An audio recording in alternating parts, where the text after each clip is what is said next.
Greetings and welcome to the first annual Pacific Northwest Multicultural Readers Series and Film Festival powered by Zoom Catchers. Thank you so much for being here today. There will be Q&A during today's panel. To ask a question, please use the Q&A chat function. You may also use the raise hand function. You can find that in the upper or lower right-hand corner of your device. At this time, we are so pleased to introduce your host for today. He is a professor of theater at Winston-Salem State University, owns his own theater company, and has traveled the country mentoring to students. It is my pleasure to introduce Andre Minkins. Hello, hello. How are you? So glad to be here.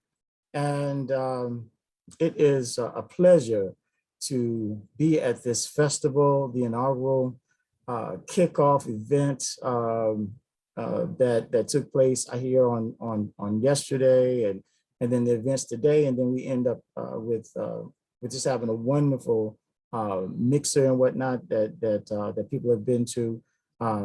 It's been a great 2 days so far.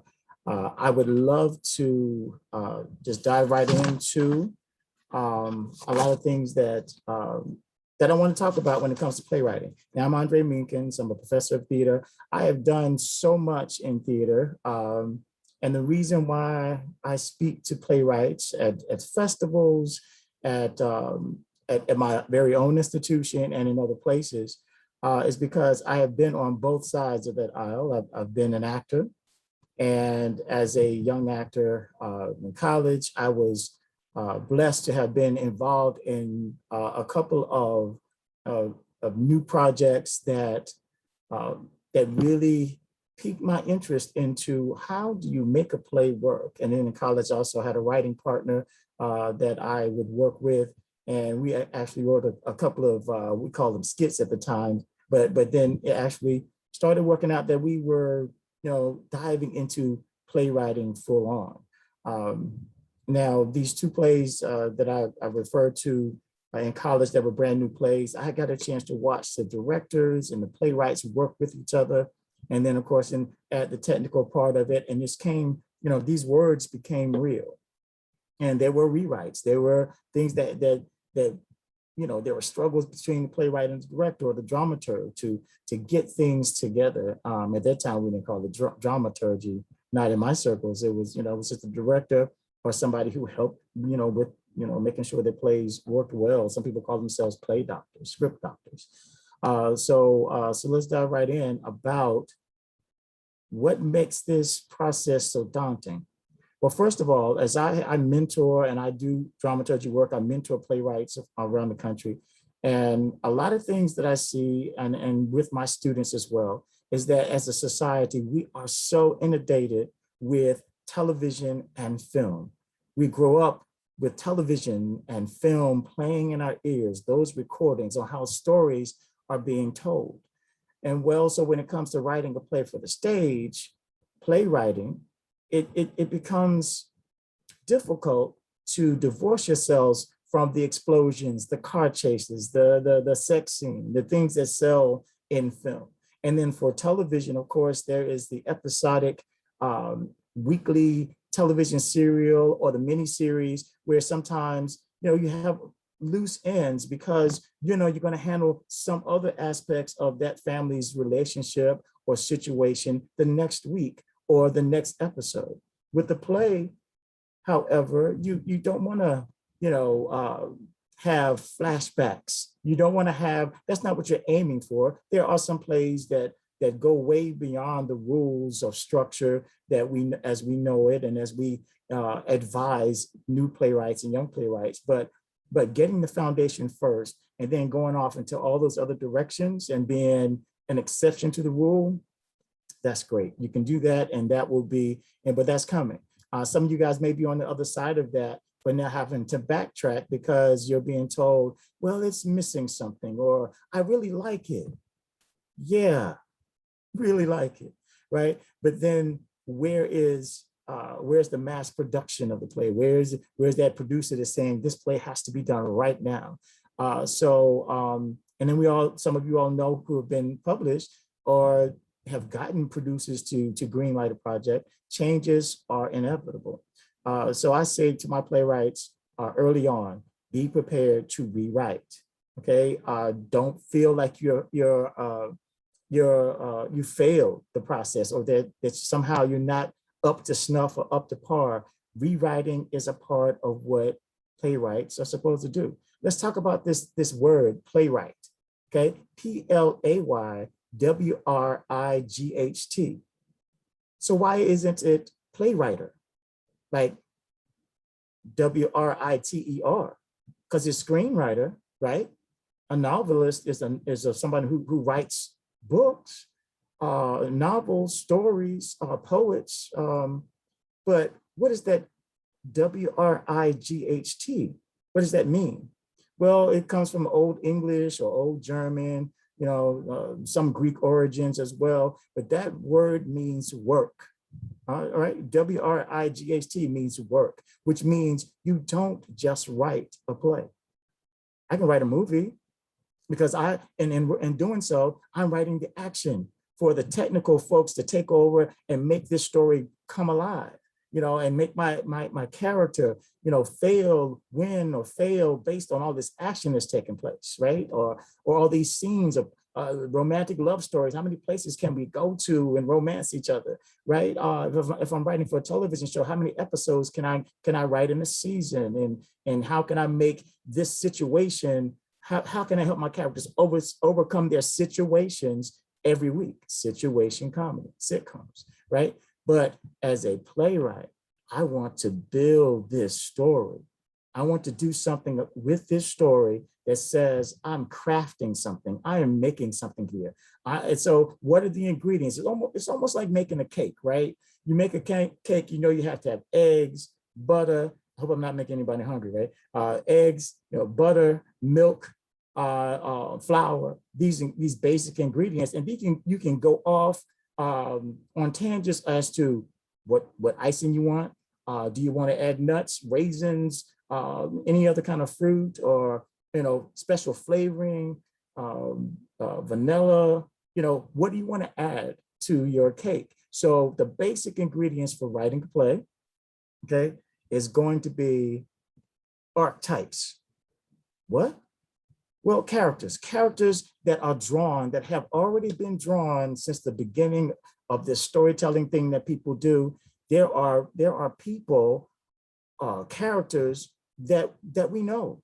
You don't have to reinvent the wheel and talk, thinking about what characters do I want in my play. And most people are writing from their own experiences. They've decided, oh, enough is enough. I'm going to write about this story, this thing that I went through. I want to write about it. So you may already have the types of characters that from your memory that but how well do you know these characters when you start, putting them on the paper?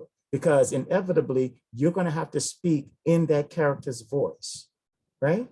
Where do we get this from? Who makes up the rules for playwriting anyway? Because people, we get approached sometimes by people who just want to write because it came from wherever, and whatever inspiration it was. Whether was it divine? Was it just my experiences? I'm going to write it the way I want to write it.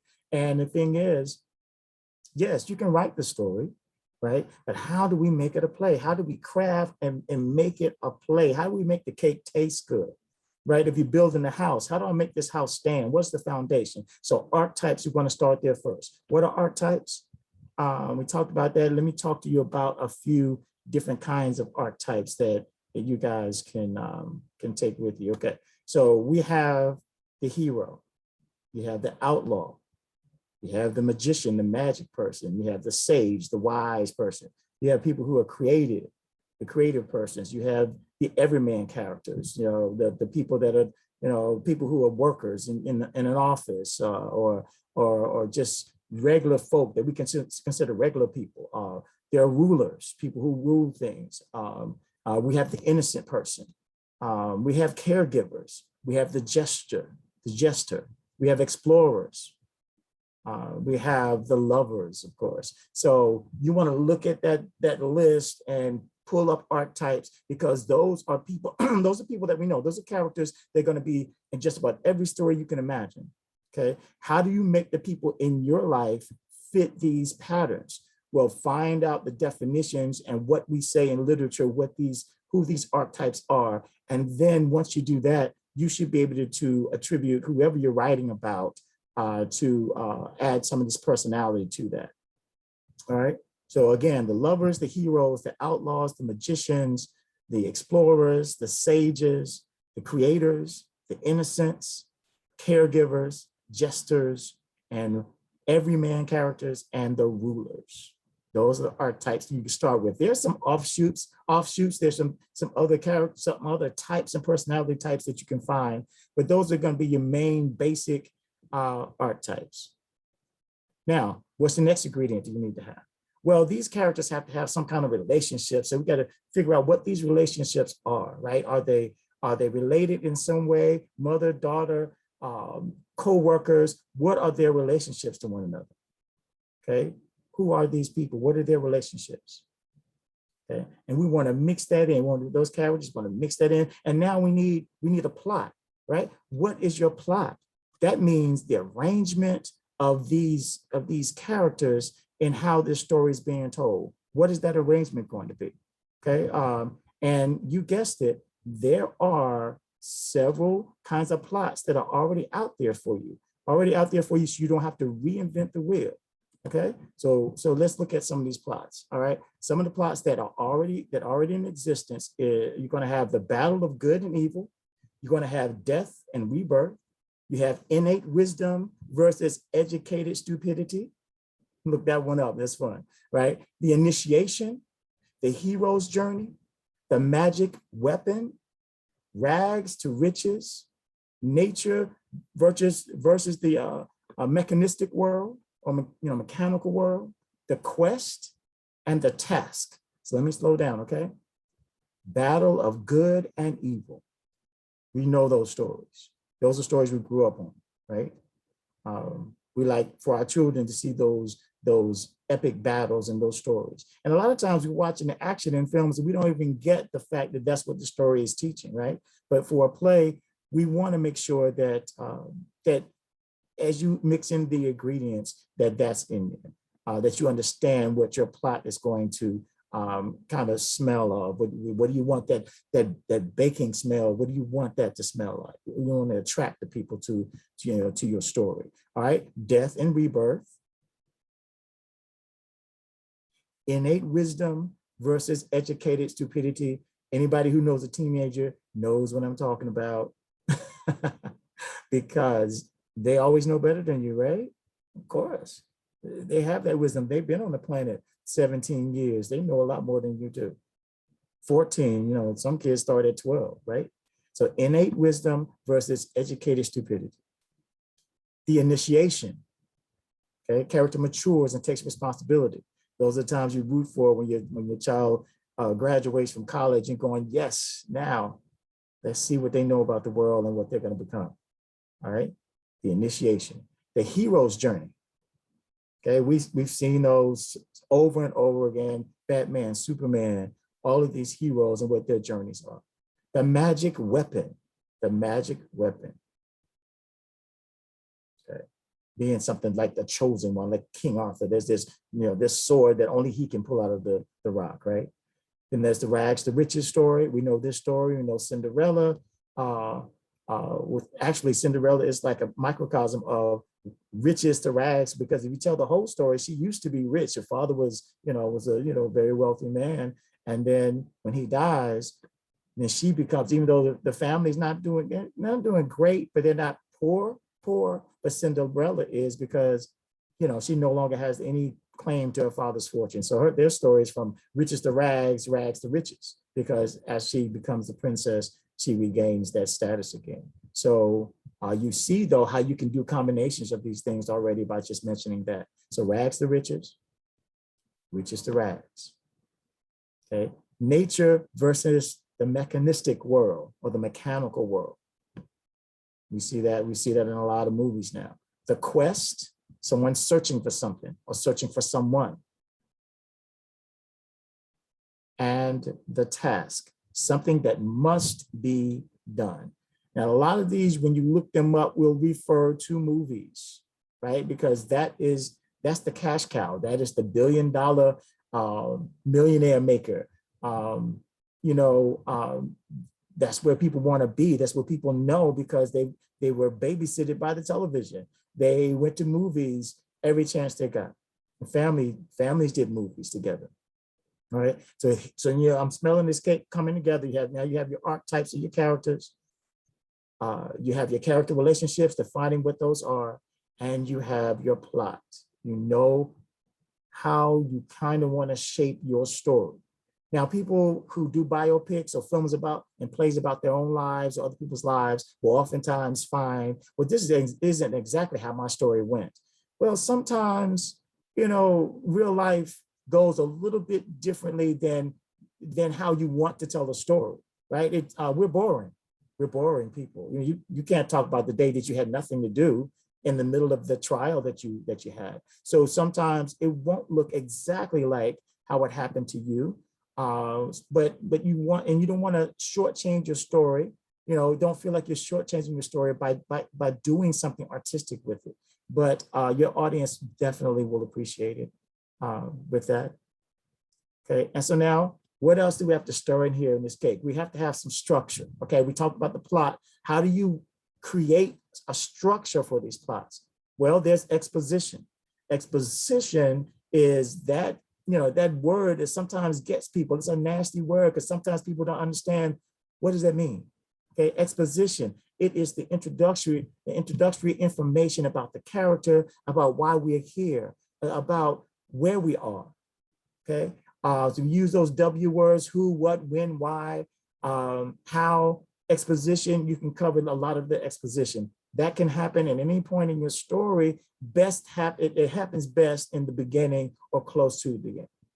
Okay, because we want audiences want to know, who are you and why are we here? Okay, and they will determine for you how much more they want to be involved in the story. Okay, then there is what is called so many different things for different people, but I call it rising action. There's complications, some people call it complications, but we see that there's something going on with this character or between characters that has some kind of conflict, some kind of issue, some kind of trouble, right? So we want, and that action has to rise. It's like, certain breads or certain dough has to rise in order for it to be a better, your cake has to rise, or certain cakes. So rising action, think about that. That's something. I don't know why I'm doing food today, but hey, I hope you guys, maybe go out and get a good dessert afterward. But the rising action has to take place, okay? And then you have the inciting action, the action that says, okay, this is the last straw. I'm done with playing with this thing. I have to move forward. And you come where that character comes to the point of no return. And that leads to your climax. That leads to the real tension, the real conflict is full blown right in everybody's faces. And your audience is on edge because, oh my gosh, this is really happening.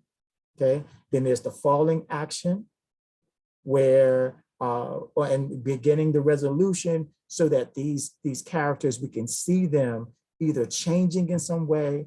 We can see them finally defeated or deflated or deciding that they're done with whatever happens if your character is the anti-hero or if their character doesn't win. And a lot of times in films, I would argue to say that, yeah, that particular film may have ended where the character didn't win. But trust me, these companies and corporations, ultimately, they're going to keep that film series going if they can afford it, if it's popular, if it makes a lot of money for them, then they can keep the film going until your hero wins, okay? And or that group that hero belongs to, or the memory of that person until they win. So don't get caught up in trying to do cliffhangers where your character doesn't win on stage or so much, right? Try as best you can in telling your story on stage to let your hero win, because you want your audience going away thinking they hadn't wasted 2 hours of their time, because a lot of people don't like to go see things with endings where it doesn't end well, right? But people will accept it in films or a television show because inevitably it's a tease, because they're going to go back and fix it later. Even at the end of, let's say, a TV series where it's the last episode until next season, it looks like your hero was shot and killed until we come back the next season and find out what happened, right? Or they moved on and they're going to create a new hero for the next season in that hero's memory. Okay, so trust me, television and film are always going to let the character win eventually. Now, for those things, those programs or films where they didn't conclude and win, it's probably because of the money, and they didn't get renewed, or they couldn't make enough, they didn't get a green light on the next film. All right, and then you have your denouement. Your denouement is also called the resolution, and it is that point in the plot where you have resolved as much as you could, and there is an epiphany for the audience, and they should say, "Wow, I saw that. I'm glad I came to see that, because that reminds me of me. That reminds me of my cousin. That reminds me of a friend." Or was that you? Were you writing about? Oh, that was so great. You did overcome that thing, didn't you? All right. So there's so much that goes on into this cake now that we're baking for this, for these plays. All right. So far, and take a breather. That's where we are. Okay. We have talked about these ingredients that need to go in there. Now, let me talk about this guy who talked about this early on, right? When we talked about playwriting being an old term, and a term where it means to work, to make something, I'm already tired because we're making something already, right? So where did the rules come from? So Aristotle, which is Greek philosopher, 200-300 BC. So playwrights, you have no excuse, because playwriting has been around since 5000 BC, but Aristotle laid out these rules for playwriting so many years ago. Before there were directors, before there were producers, they didn't come around until about the 1800s, right? And some form directors have been there, and some form producers have been there, but officially with the term and the names and the responsibility, much later on. So you had a 2,000-year head start when it comes to the definition for writing a great play, and a 7,000-year head start when it comes to storytelling and putting things on stage, okay? So let's talk about what Aristotle says. Okay, he says there should be in your play, right? A well-made play. It should have plot, which we've talked about. It should have theme. It should have characters. We've talked about that. It should have dialogue. Wait a minute. Oh, okay, let's talk about that in a minute. Music and rhythm, and then spectacle. All right. So we've talked about plot. The plot is the arrangement of how you're going to tell your story, and we talked about different plots that are out there that have been tried and true plots that that we've seen over and over again. Theme is a little different. Theme is something like, is this about love? Is this about respect? Is it about revenge? What is your theme? Okay, what kind of theme can you apply to your piece? And oftentimes theme may come afterwards, so you don't have to spend time trying to think about that, because it may come towards the end of your journey with this script, with making this cake. Okay, characters, we talked about archetypes, creating good characters, but if you look up archetypes, they will even go so far as to give you the traits of these people, and the good side of them or the bad side of them, how they react to certain stimuli. Because psychology and theater is so closely related. Psychology coming out of theater, if you will, which was theater being formalized before psychology, the field of psychology, and the fact that we talk about some of the same things when in regards to what characters are dealing with, how to react to certain stimuli, because there's only a few personalities in the world. I know we're all unique and mama loves us and all that good stuff, but there's basically about 16 different personalities, 12 to 16 ways that people are going to react to any stimuli. Okay, so you can break it down, and I'll tell you the story real quick. I had my own theater company. I still have it, but it was more active during the 90s and or early 2000s. And my niche was, I wasn't trying to compete with Broadway or Broadway touring shows. I had clients that I would call universities, I would call organizations. What do you want to discuss in your community?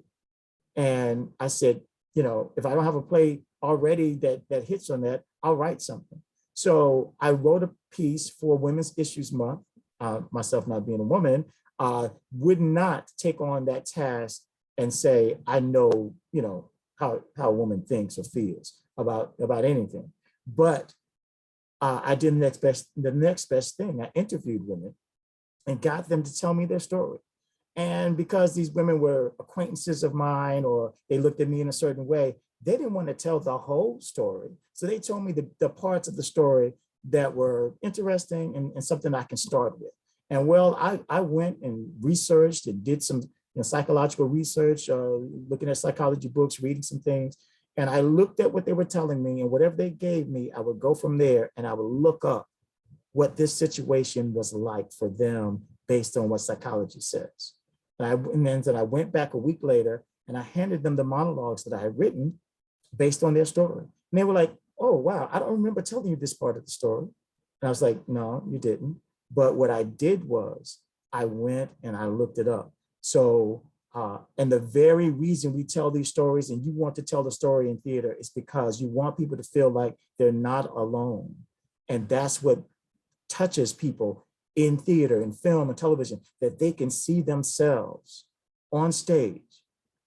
They can see a character like them. They can see a character they want to be. They can see friends and family members who may have failed at the very thing that the character in the play, film, or movie actually achieved, right? So we see these things that are real to people, and and the scientific part of writing a piece or writing a play can come from studying character and studying using the sciences, okay? Dialogue. Your character can't sound, every character cannot sound like you.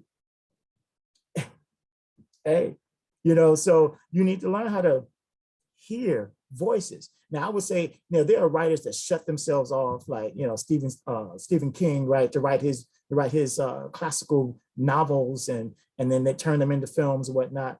But I will say to playwrights, that's not our approach. Our approach is to get into the public as much as possible, observe people, listen to people, go find people that you don't have to talk to them if you're, you kind of standoffish, you want to be that kind of person, but go reach out, listen to hear how people talk. That's what makes a lot of comedians geniuses, because they know how to recreate characters. They may not know how to write a whole play, but they know how to recreate characters, right? If you've ever been, if you were a person who had a large family or were around a lot of personalities and people that, really were iconic in the neighborhood or the community, you can write great characters, maybe not necessarily good stories. Again, so this is what we're talking about. How can you structure around your strengths? Some people make a cake. Hey, they're good at stirring the batter, maybe not so good at cooking it, right? Maybe great at cooking it, but they weren't good at putting in the right balance of ingredients, right? So that's what we're speaking to now. How can we get that balance? It says playwright, not screenwriter, right? Not TV writer. How do we get, not novelist, not poet, but how do we get that balance that is playwriting, RIGHT, working on something, building something, structuring something, okay? All right, so we do that with your dialogue, and you make sure your people can sound like different people. Sometimes you feel a little schizophrenic, but you have to fight that fear and understand that a part of the process might have your characters actually speaking to you, and you get up and you just start writing because that character is saying what it needs to say, and it's saying it in its own voice, you know what I'm saying, right? Or that character might be, saying something, you know what I'm saying, right? You have to create that character, that voice for that character. And guys writing female characters, try to make the characters talk to you, even if you're not as familiar or versed with, with a gender or a region of that country. That's when you do your research, okay? All right. Aristotle also says there has to be some music, some rhythm in there. Okay, get some rhythm. And we're not talking about music. Now, the film and television, especially film, can add music to the background and let the soliloquy or the monologue happen with that music in the background. But for a play, you don't want to have that. That music comes in between scenes in the blackout so that the characters that the audience has just seen, it can reflect on what just happened, just for a break, just for a second, just for a minute, as your characters change, they change costumes, or part of your set changes. And we'll talk about that in a minute. It shouldn't be a lot of your set changes, but maybe pieces change. All right. All right. So rhythm is going to be the rhythm with how the characters speak, not the music that's playing in the background, like for a film. So, or the music that makes one scene go to the next scene in television. You want that music to do, you know, in rhythm as far as how the characters are speaking and how they get along. August Wilson has a rhythm. He has a rhythm to it. You know, all of his plays has a certain rhythm that creates, and this also leads to style, which we'll get back to in a sec. But that rhythm, it might be something that you have. You might like rock music. You might like country or gospel. You're writing in that music that you have so often heard, that's in your spirit, that's in your bones, right? That's the music that you're going to be writing to. Now, some artists write to music that maybe it's not the music that they do have in their bones or they're familiar with, because maybe their storylines might not be sci-fi in nature, and they have to go and research what kind of music lends itself to creating a rhythm in that kind of genre. Okay, and then finally, what Aristotle says, there needs to be spectacle. We talked about spectacle is that thing when I talked about you taking your real life story and making it dramatic, making it something that's theatrical. That spectacle is something that says, oh, wow, that made me laugh, or wow, that made me cry. That thing that is theatrical, that may not be quite real life, but it's enjoyable watching on stage, or very impactful when you're watching it on stage.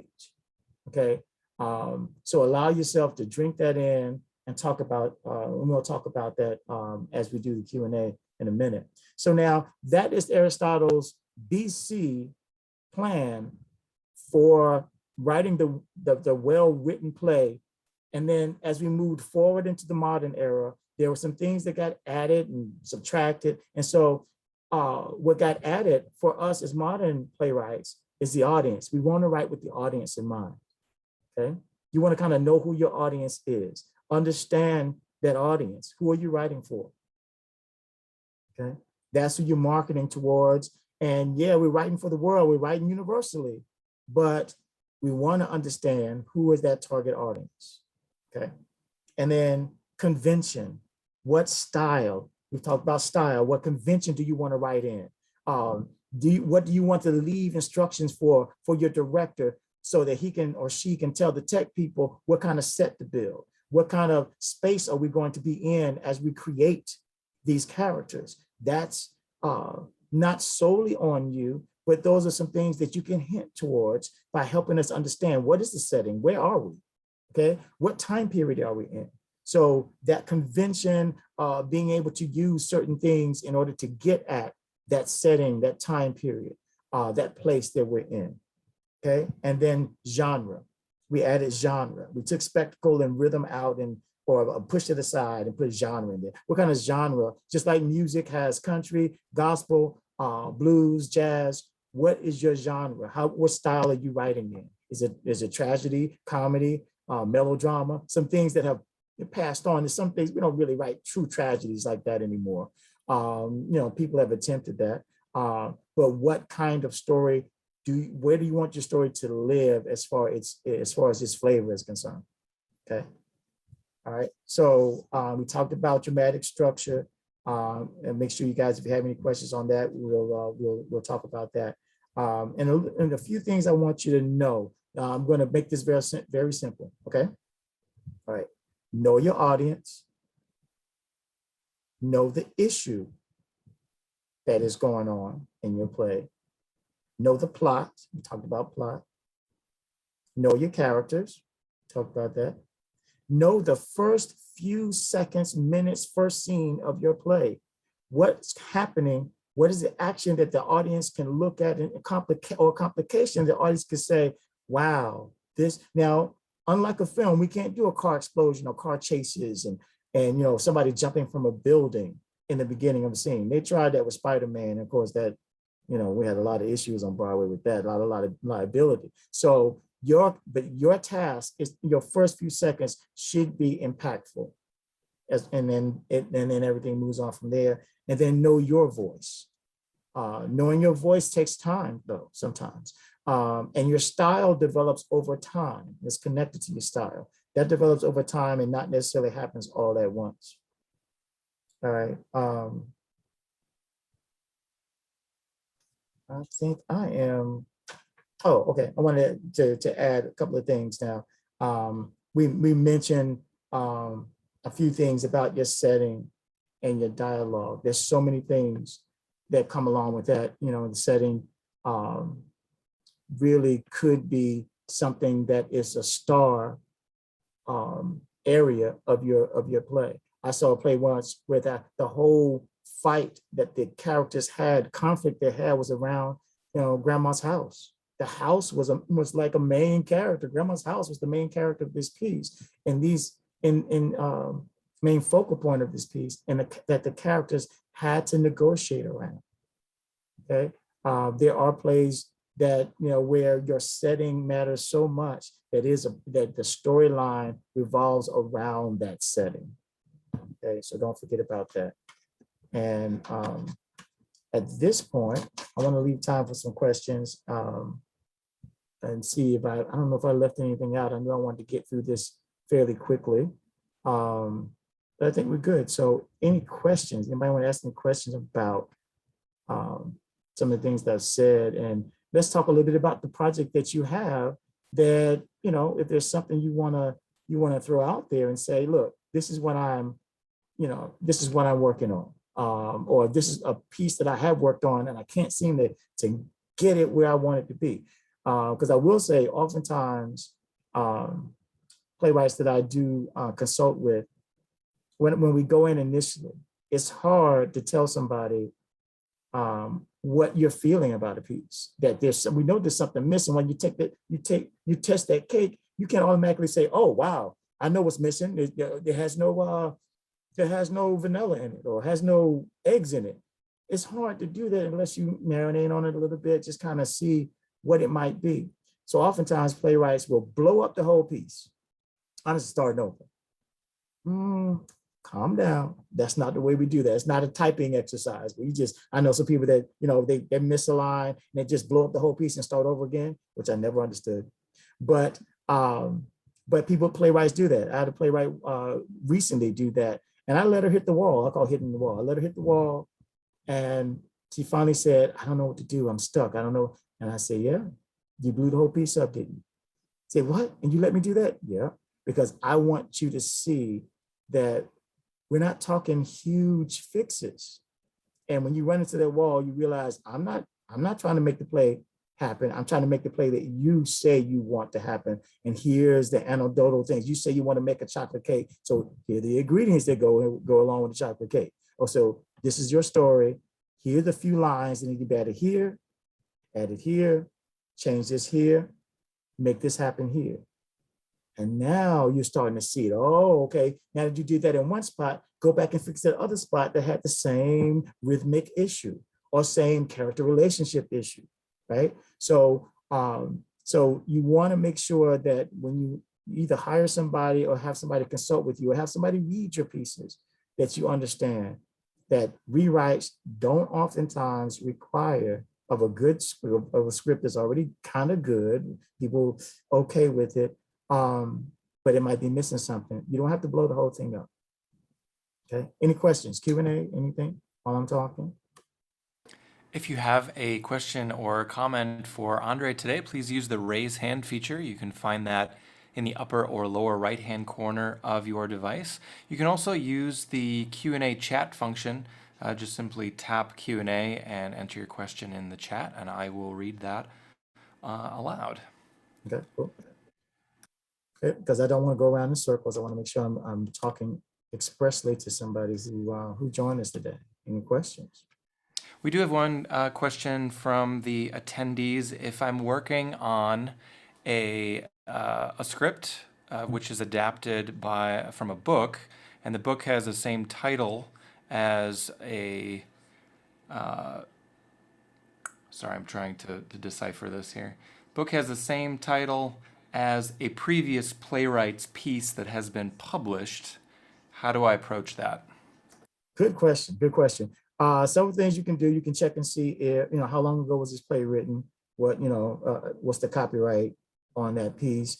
And do you want to have a change made so that people still understand what the story is about? Because my suspicion is, and especially since you have to build a script and this script has so many layers, so many facets to it, that it'd be easy to change the title, even though the book may have had that title. Because you're writing a book that's very descriptive, but as you flesh out a book and change it into a play, oftentimes so many things, you can use it as a working title, but so many things happen in a play that a book does not do, because a book pretty much lets the reader, feel the action through the descriptions, but you don't bring the characters to life as much as you will in a play, okay? As far as how in-depth they are, and you're describing them, you see the action that happens between them and other characters in the play. I mean, in the book, but in the play, you're gonna have so much more. So it's probably a lot easier than to do that research. It's a lot easier to change the title. And you can say in your liner notes, this piece based on a book by so-and-so, title of the book. Okay, just in case that person has a lot of fans, whatnot. And sometimes, you do want to sometimes distance yourself from the book. There, so many plays out there that are adaptations from other stories, Lion King, so many plays, Hamilton, other plays that are very successful that, that got their inspiration from other plays and the books, other movies, TV shows. Rent, the adaptation. But people don't know that because some of these people have gone way back in history to see, this information or to be inspired by this information. And also you get away from copyrights and things like that when it's much older. Thanks, Andre. Again, if you have a question or comment today, please use the raise hand feature. You can also use the Q&A feature at the bottom of your screen if you'd like to type in a question. Andre, at this time, it appears we have no questions in queue. Okay, well, I do want to ask people that are on, are you all active playwrights? Are you, is somebody a novice, new playwright? I want to kind of get a microcosm of who's on. If anybody's willing to share that. Are you a seasoned playwright? Anything else that could be added to what I've been saying, anything missed?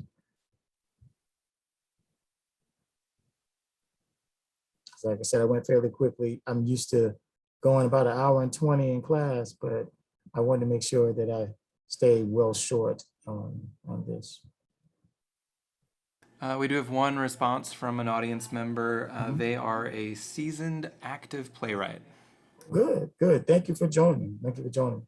Anything that you want to add that I missed, or anything that that stands out to you that just says, hey, this could have been said?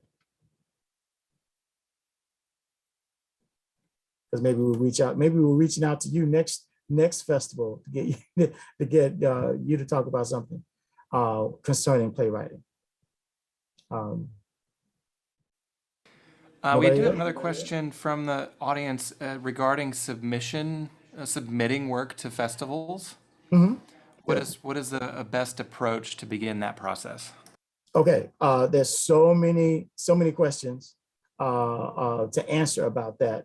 So many things, because so many festivals do different things. Like some festivals require certain structure, certain number of pages, and so you want to make sure you look at the rules and look at what they're asking for before you submit. That's one. Another thing about festivals, if it's a grassroots festival, saying it's a festival that doesn't have a lot of bells and whistles or requirements in the technical area and the structural area, because they are geared towards new and budding playwrights. So oftentimes there might be a price associated with submitting the work and being accepted. Maybe it's a $25 admission, submission fee. Some festivals, it's a free submission fee, and maybe you have to pay for, something else. You also have to be mindful that as a playwright, you want to develop a following of actors that will go with you anywhere, if you can, with or without pay, so that in case the festival itself doesn't supply readers for you, you have some readers that at least one or two readers that you can, call on, even if they can't read, so that, maybe their friends can read for you. So, I mean, it's a lonely playwright's world if you have actors that don't, that don't like you. All right. But it's good, right to be liked, but you at least want to be a part of the theatrical family and have connections with people, other directors. You want to have, director friends too, as well, acquaintances that can direct your piece for you. Should that festival require that there's separation between the playwright and the director. You just want to be very active about what that festival's mission is and what's the goal. And you need to be clear about what you want to get out of that festival. Some people go to festivals, spend their money, I ain't getting anything out of the festival. Well, did you decide what you wanted to get out of it so that you can weigh what that festival offers and its intentions are and what you want out of it so that you can balance and weigh the two, right? So that's what I would say about festivals. They work so differently. Some festivals, and make sure you send your scripts in early. Look at the submission date and send your scripts in early enough so they can be read, and not have to be rushed through it. You send it at the end towards the deadline, trust me, they're rushing through their script because they have 100 scripts out there and they're trying to get through all of them. So make sure that you're sending it early enough so that there is this, this read through that is well vetted, that they're going to look at it without having to rush. And I would say submit as often as possible. Make sure that you're writing on most festivals under 50 minutes, right? You can't turn in a whole full-length play that's 2 hours, right? And that's one thing I also wanted to mention to people, especially even the seasoned playwrights. These 10-minute plays are taking off. I heard of 1-minute plays too, but I'm not believing in that. But the 10-minute plays, really good sources of energy for you to write stories, flesh out stories really quickly, 10 pages or less, and people are starting to enjoy them. And with the attention spans that we are beginning to see around the country, the 10-minute plays, right in the spot, right in the sweet spot, write 2 or 3 of those, and be a part of a 10-minute play festival. Plus, it makes you write in the moment. It makes you write in the now, so that you're not dragging around your story and mishandling information that really needs to be right there on spot on. Then, of course, you're writing for festivals, primarily one-act plays. So you want to make sure you understand the rules of that. Because that's why I asked if we had any real beginners, because I want to make sure you understood that, that the difference between the 10-minute play, the one-act play, and the full-length play.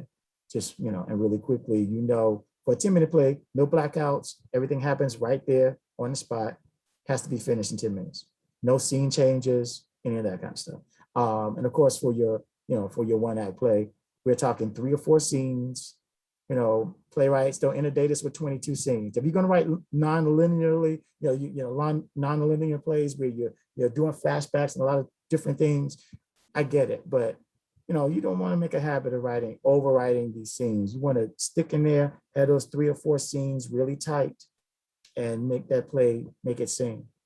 And then for the full-length play, you again want to do 3 or 4 scenes, act 1, 3 or 4 scenes, act 2, and get out of there with it, because we are living in an age where 3-act plays and 2-hour, 3-hour plays, they're few and far between as far as the acceptance of audiences and the time that we have for that audiences are going to put into sitting in a live production when they can go see bells and whistles and explosion and eat popcorn. I mean, all right. Anything else? Yes, you talked about combining plots, i.e. Cinderella. Would you mind talking about combining genres? Wow, yeah. I'm also into film and television. If you didn't know, we didn't mention that part about it. But I've had friends that have been in these 48-hour film festivals, and that's a part of that festival where they hand you. You might have a story that you're ready to rock and roll with because you don't want to be on the other side of having nothing starting from scratch. So, but they hand you a genre, or you have to pull a genre out of the hat before you start filming.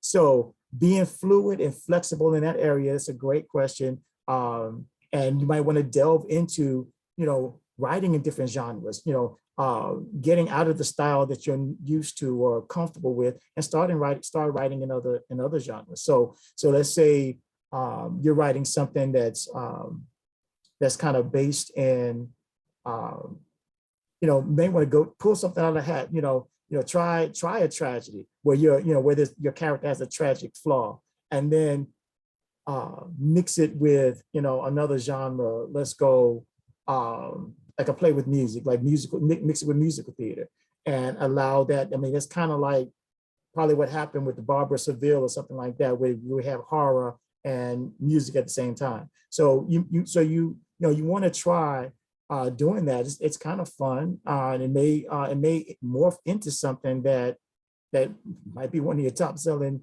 or asked for plays in the future. So I hope I answered that question. But I would study all. There's so many genres, so many styles, all the isms that are out there: realism, Dadaism, theater of the absurd, which I love. But and then you might want to look at Brecht and look at some of the Brechtian nonlinear things if you want to begin to do that safely, because nonlinear works really well on film, but it's a struggle with a live play because nonlinear means that I'm trying to think like we think, trying to show you how our mind works, and you can do that best with the camera. But if you're doing that live on stage and going away from the linear format, then you want to be careful. And we can certainly use technology now on stage to create flashbacks and point of view kind of things, and do mixed media kinds of things too. A lot of people are experimenting with that. So taking those genres, look at all these things, and there are websites that you can go on, and it'll show you a whole line of the different genres that have existed, and you might want to create something new. Hamilton, a mixture of hip hop and musical theater and history, using different subject matter to mix and create, new genre-ish kind of things. Yeah, so it's successful, and who knew that would be successful, right? And then what they call colorblind casting or casting against culture and race. Yeah, it's the reason why the show was sold out prior to COVID for 5 years. I looked it up for my students. It was sold out 5 years in the future until COVID interrupted that. So gotta say something. Great. Anybody else? And last question for today. Can you give any advice regarding writer's block? Writer's block is because you are refusing to do some of the things that I said.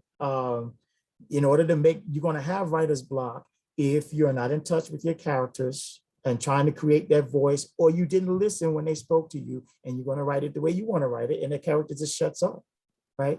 That happens. I write best when my characters flow, and I have to say to myself, wait a minute, let me get a pen, just like somebody's giving me a message and it's flowing through me.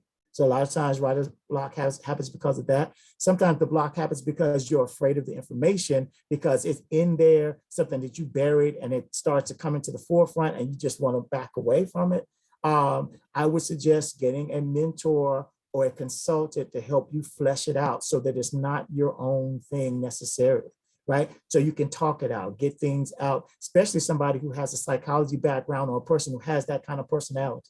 I would also say, look at archetypes. So you're not writing about your mother or your brother, you're writing about this character, this archetype that resembles my mother and my brother. And so when I write this, you're not diving into personal issues that your brain, again, is making you stay away from. you want to write about that character. And then when you flip it, when you add the plots to it and how you tell the story and what the conflicts are, you'll begin to see on the backside, ooh, I did come out writing about the people that I didn't necessarily, that was close to, but it didn't cause me writer's block because I got in there and I used the formula, right? I wasn't afraid to make the chocolate cake because of what happened last time.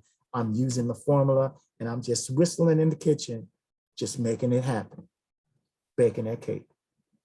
Okay. So those are the things I would suggest, is to really get those ingredients in there so that you're not writing based on your emotions and how you feel, but writing on the technical issues of what needs to be in that play and what structure, as that structure starts to follow those arcs, from initial action to climax to resolution, fall in action, and all of that. Okay. I hope I answered the question for you, and I hope that works. Try some of those things.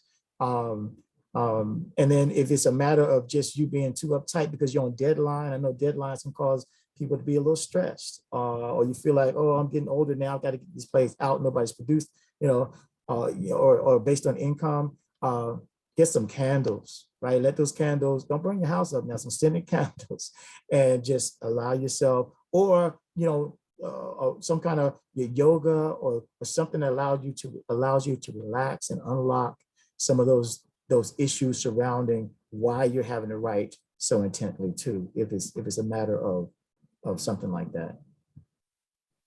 If you write for on commission. I think we have time for one more question. If anyone has a question or comment, you can use the raise hand feature or the Q&A chat function. And I did want to say, while the questions might be coming up, or maybe we're wrapping, but you can always email me if you'd like. I have access to students if you want to have your play read during one of my classes or sessions that I have with my student actors. It is aaminkins@gmail.com. That's one that I check often, but not always. aaminkins@gmail.com. And then because the semester starts on Monday, Minkins, A-N, A as in apple, N as in Nancy, at WSSU.edu. So, I mean, just one time, I just said it twice, but Minkins, A-N, at WSSU.edu. So feel free to ask questions later, let it marinate if you have any other burning questions or comments, or again, if you just want to use me as a sounding board for, along with my students, to hear some of the things that you have coming up, especially monologues and scenes that need fleshing out, or just, intimidated plays they love. That's their wheelhouse as far as the energy, mental energy to kind of focus on, getting the show happening.